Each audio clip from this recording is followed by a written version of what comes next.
That Tim Burchett's on the line, and he's ready to go.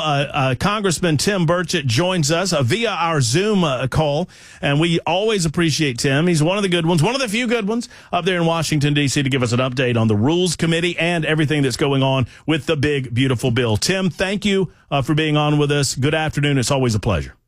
Thank you for having me on. It is always a pleasure. Thank you, brother. How long did y'all go in the Rules Committee last night? It went from about 1 o'clock in the morning till, I don't know, maybe 7, 8, 9 o'clock this morning. The Democrats had over 500 amendments, and they wanted to debate them all. And so it went down to that. But the bill currently, just the White House meeting has concluded, I guess, in the last 30 minutes. And there's going to be a little bit of delay, I think, till we get a few things worked out. You know, the SALT talks, which stands for state and local taxes. People like New York, New Jersey, and California, you know, they pass all these crazy taxes for their horrible regulations and pet projects, LGBTQ museums, you know, things like that. They want to do it, that's fine. If they want to pay for it, that's fine. But the people of Tennessee should not have to subsidize that, which is exactly what they would be doing, because they want to take off from their income tax, their state and local taxes. And of course, Tennessee, Florida, and conservative states that are managed by Republicans don't have an income tax. But these liberal Northern and California, run by liberal Democrats at that, states run up these big tabs. So they want to pass that on to us to where we would subsidize that, and up to people making, I think it's $500,000 a year. So it's just crazy. It's crazy. It does not encourage them to change it. As a matter of fact, it enhances bad behavior. The other issue, of course, is Medicaid. The liberal media, CNN, Chuck Schumer, saying how it's going to cut people out of everything. And nothing could be further from the truth. All they want to do is to cut illegals and people that are eligible, that shouldn't be out working. If you got a healthy man or woman, you know, they ought to get off their butts, quit watching The View, and get back to work. America should not be subsidizing them, and that's exactly what the Democrats are trying to do. And they're lying, and they're saying they're scaring people. I mean, they're saying that, you know, we're going to cut veterans off, we're going to cut single moms off. All this stuff are just lies. It's just lies, and all we're trying to do is knock the illegals off, and we're trying to get some savings in that so we can care for those people that we're trying to help. Well, let me start there, Tim. I mean, do all of the Republicans understand that? I mean, to heck with what CNN thinks about it, and to heck with what the Democrats think about it. Are the Republicans on the same page with what you're trying to accomplish with Medicaid? Yeah, but we're lazy and gutless, and we won't put that message out. Our leadership does a very poor job. I mean, we were terrible at messaging. And let's just be honest, you know, they knock me for my Twitter, you know, when I do my videos, when I walk off the floor, but now they all do it. You know, we are so far behind, and it's about power. It's human nature. You get in your little circle, and you got your entourage, and maybe you get a Suburban or whatever, and you're in leadership, and you're just not. You know, you don't care about the country. I mean, you do care about the country, but you're more concerned about your little circle of leadership and keeping that power and keeping the majority. And we ought to be worried about losing our dadgum country. Amen to that. I mean, and I don't think there's any question that the biggest danger facing the United States of America, and I want to go here with this Golden Dome proposal by Trump, the biggest danger to me, to the United States of America, is $37 trillion in debt. And I understand China, and I understand some of the other entities that don't really like us very much. But yet still, there's a proposal while we're trying to cut down the debt, before we get into any real Doge cuts, before we get into any conversation about a balanced budget, our president, and I support him, and I know you do too, Tim, and maybe you support the Golden Dome proposal, and you can help me understand it. Why are we trying to spend what the Congressional Budget Office says will ultimately cost $500 billion. I don't understand where the threat is. Okay, well, the threat lies in the unknown, of course. It's what we always do, and the war pimps at the Pentagon get rich. The Iron Dome is not, act surprised when you hear this, but it's not a missile defense system. It will be a laser type deal that's used in outer space. You'll see your Space Force employed to do this. And if it's done right, it shouldn't cost anywhere near that. But they'll spend it. And again, we're building aircraft carriers, and every military projectionist, every person that understands this says aircraft carriers are just, it's not World War II. The Japanese are not bombing Pearl Harbor. We're not going to roll across the Pacific in 6 to 8 months and take the world back like my father in his generation did. Right. It's going to be done with missiles, and you're not going to have $1 trillion worth of aircraft sitting on top of an aircraft carrier out in the middle of the ocean, and a $300,000 missile takes the whole thing out. That's what you're looking at. Or you put them in the air, and you've got 300 drones at a couple $1,000s a pop in the air, more or less making a net, and you can't get through them, and you lose your jet that way.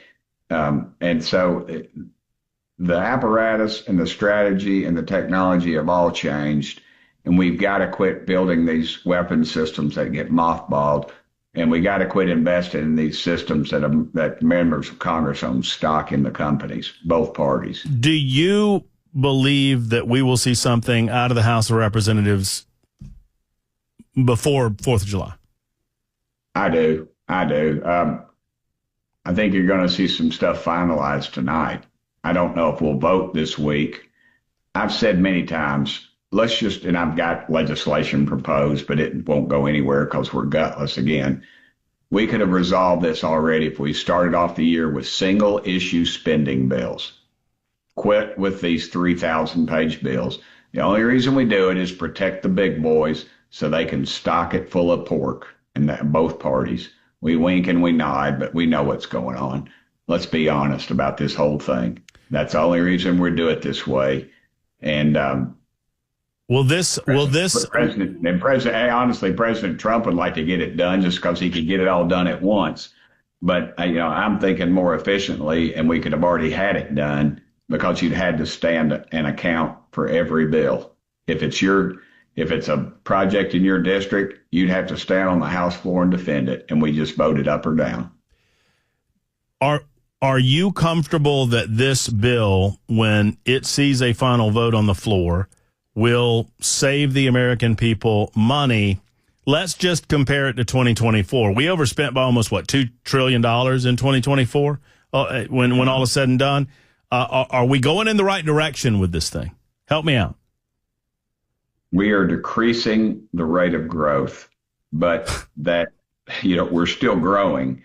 And when you're decreasing the rate of growth versus a budget of 24 trillion versus a budget that's approaching 36 trillion, you're spending a heck of a lot more money. And so, it's a smoke and mirrors kind of thing.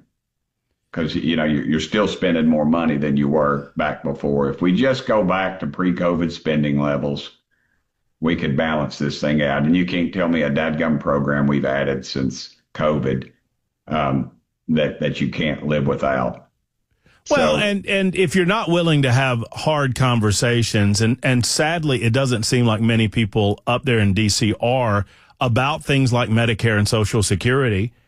I mean, Medicare, Social Security, Medicaid, and the military are the biggest expenditures outside of the interest on our national debt every single budget cycle from the federal government. And if we're not willing to have some hard conversations about those things too, I mean, we're so far away from those. I can't even have, not present company notwithstanding, Tim, I can't have conversations with conservatives in D.C. about the fact that Social Security is broken. Yeah, well, they're gutless. And now look, Trump came into the meeting and said, don't touch Medicaid, don't touch Medicaid. And then he said, but of course, if it's waste, abuse, fraud, cut it out. That's all, and that's all we're trying to do. That is all we're trying to do. But this bunch is so terrible. They won't. They're afraid to. You know, these guys are afraid to go on CNN. They're afraid of their own shadows. If you're right, defend your position. And it's you know, I think I've gone up in people's eyes when I go on CNN to defend our position because nobody else will. Maybe I'm not the most eloquent speaker, and I'm not the Phi Beta Kappa in the room, but I think it needs to be done, and we need to do a lot better job of that, and that's a fault of our leadership. Well, if the conservatives in the Republican Party give a little to these blue state Republicans on the issue of SALT, what are they getting back in return, Tim? Well, they get everything. I mean, what I'm saying is if the conservatives who really do want to cut spending, like yourself, if you allow for an increase in the SALT deductions, which apparently, according to everything I'm hearing, is going to happen in order to keep those votes from some of those blue state Republicans, then what are we getting in return as a result of that concession? That's the problem. That therein lies the problem, and there ought to be some middle ground. So what I think you'll see tonight, though, they'll go to rules. They're going to work out all the little minor details. Everybody's going to get a little something, and then we'll pass it. I think that's what will happen because the conservatives, once again, are giving in, and they're the ones compromising. But Trump told us in the meeting, you see, this is our leadership has come back to this. It's not Trump, and it's not the conservatives, because Trump said, don't do SALT. We'll look at it later with legislation, but don't touch Medicaid and just cut the waste, abuse, and fraud. And we're so gutless we can't even do that. So I suspect we're going to get a little bit on both sides. We'll get something probably out tonight, and we'll have 2 hours to read thousands of pages and vote on it in the morning, because people have to get home and judge their, pink petunia pageants in their districts, and because that's more important than saving the republic. Well, and apparently more important than getting anywhere close to talking about a balanced budget. I know that I'm fussing at the wrong guy when I fuss at you about it, but I mean, we're talking about cutting rates of growth in the federal government when we ought to. I agree with you.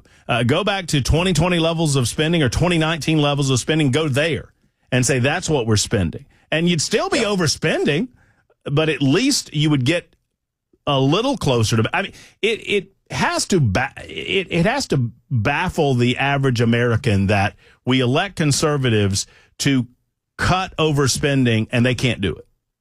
Yeah, well, we don't have the guts to do it, and it's our own fault for electing these people. And they're, the people that hate me up here are Republicans. Well, because you call them out. You call them out. Yeah, and they don't like that stuff, and I get it. But I didn't come up here to make any dadgum friends, that's for sure. And, that's why I'll never be in leadership. I'm not having a poo-poo party or anything, but it costs me. It costs me on contributions. I have to work that much harder because the contributions dwindle. The big boys don't like it. They want to keep the trains on time. They don't care what it costs, but it's going to cost us down the road. We are very, very short-minded. But like I said, we'll get a vote on something tonight probably. Okay. We'll see about it. The big, beautiful bill, I predict it will probably pass over at least by the weekend.